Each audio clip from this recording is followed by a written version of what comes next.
புதினுக்கு மோடி கொடுத்த சிவப்பு தங்கம் என்ன தெரியுமா? கவனமா கேளுங்க. இது வெறும் பரிசில்ல, நம்ம இந்தியாவோட பெருமை. அடுத்த 60 வினாடியில உலகின் மிகப்பெரிய தலைவர்கள் பரிமாறிக்கொண்ட ரகசியங்களை பார்க்கலாம். சமீபத்துல ரஷ்ய அதிபர் புதின் இந்தியா வந்திருந்தது எல்லாருக்கும் தெரியும். இந்த சந்திப்பு உலக அளவுல முக்கியம். ஆனா இந்த சந்திப்பை விட மோடி அவருக்கு கொடுத்த பரிசுகள் தான் இப்போ ட்ரெண்டிங்.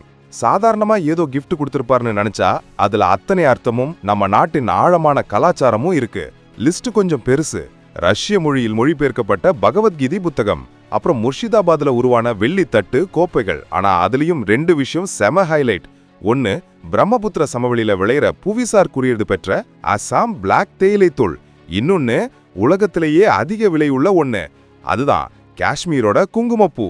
இது சும்மா சிவப்பு தங்கம்னு சொல்லல, அதோட வாசனையும் தரமும் உலகத்தரமானது. தமிழ்நாட்டிலையும் குங்குமப்பூவுக்கு அதிக தேவை இருக்கு.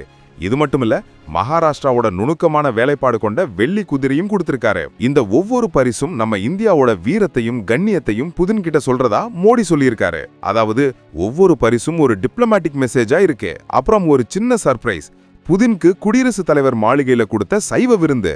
முருங்கை இலை சாறுல இருந்து தென்னிந்தியன் ரசம், உலர்பழ புலாவ் வரை நம்ம கலாச்சார சமையல் செம ட்ரீட். ஒரு தேயிலை தோழும் ஒரு குங்குமப்பூவும் எப்படி உலக நாடுகளோட உறவை பலப்படுத்தும்னு பாத்தீங்களா? இதுதான் இந்தியா. நம்ம பாரம்பரிய பொருட்களுக்கு உலக மேடையில கிடைச்ச மரியாதை இது. புவிசார் குறியீடு பெற்ற பொருட்களோட மதிப்பு இனி பல மடங்கு உயரும். இந்த மாதிரி பரிசுகள் தான் உலக அரசியல் பார்வையில இந்தியாவோட கலாச்சார அடையாளத்தை இன்னும் ஆழமா பதிக்கும்.